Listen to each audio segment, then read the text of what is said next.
Slide down the wrist. It gets really tight.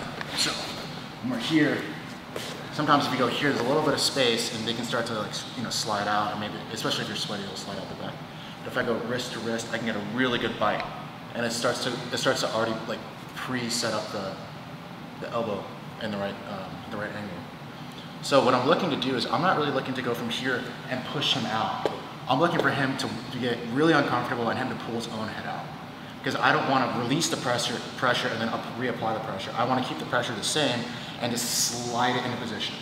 So in order to do that, we got to make sure our head's in the right spot and the grip's in the right spot and everything's nice and tight. Just like when we're taking the back and your chin is on the shoulder, same concept for head and arm control. We want to be here, everything's biting down, and now a lot of times this hand's going to come up and he's going to push my elbow up so we can take his head out.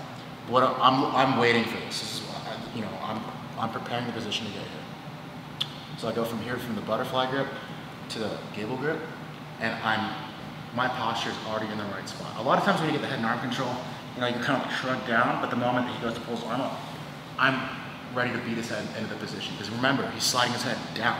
He's not taking his head up to get out. He's already lowering his position.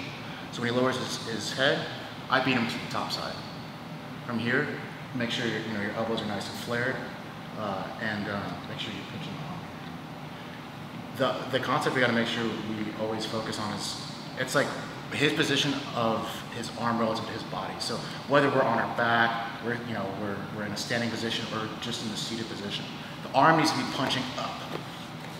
And that's the whole goal, is I get his arm to punch up and then I apply crunching pressure.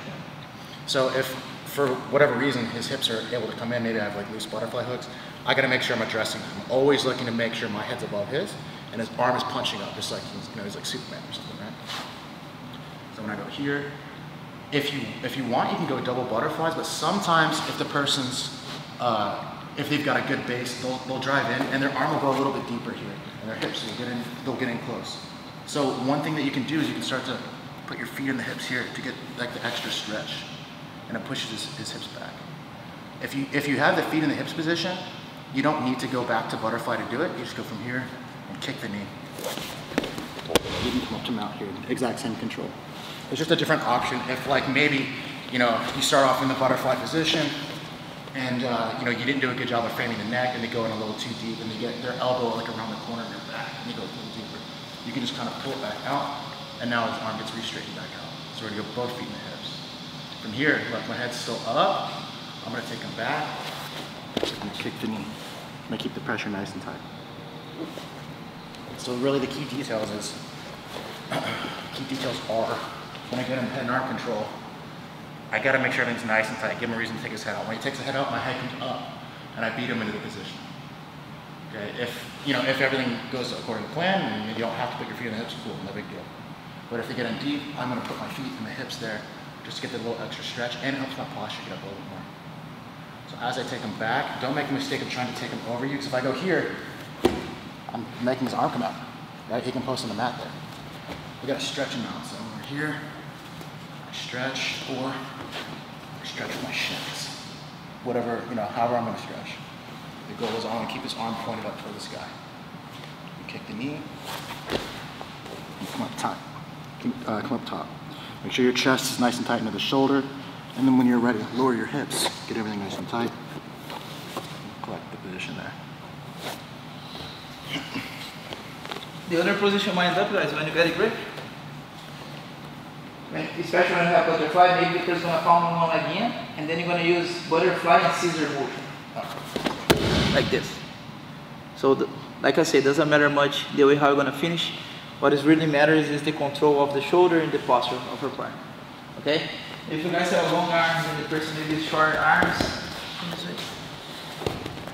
a very good way too is do kind of like this butterfly grips. Standing to gable. If you have a long arms and you feel you have to readjust this, you can go like this, like a butterfly grip. Okay, standing here, go butterfly grip, and then you do the same thing, like this. Look.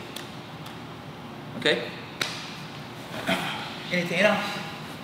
No? Let's work. Once your person is intact, I go arm bar belly down. Right? The other, yeah. Then you're gonna rotate, you're gonna finish. Of course, you need to keep the connection there, right? If you go here, okay. And I think the main key is the blade be in the 1 inch above the elbow, right? And like the pressure come to the knee like this. And it squeeze with the head.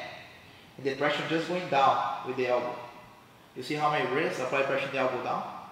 Look how he's done, going down. My head trap the head, my head trap the arm, and my arm apply pressure down. If you didn't tap, let's say you start to move too much, I start to turn, and I catch the arm. And normally I'm going to catch right here, in my own thigh. When I'm turning, I grab the wrist. Then look how it's trapped. Then I press let go. Maybe here, especially if you lose control, the person's going to start to bend their arm, like this way. Yeah, then you can go Kimura, or you can go omoplata. Kimura, better option for sure. So you have these 3 options, and sometimes, especially if you're flexible, if the person starts to make a mistake, leave space here, you can bring and lock the triangle. You know. But I feel like if you go to the shoulder, crunch, and you start to bring, and the person starts to lean this way, I think here is the best option. You know, my opinion. I feel like I try to slip to the other side. Might work if someone not that good posting, because one arm is free. I can post. And if of course if the person try to holding you, and the arm is strapped, you're gonna be able to slip anyway. Okay? So pay attention what we're gonna do. We're gonna do regular roll.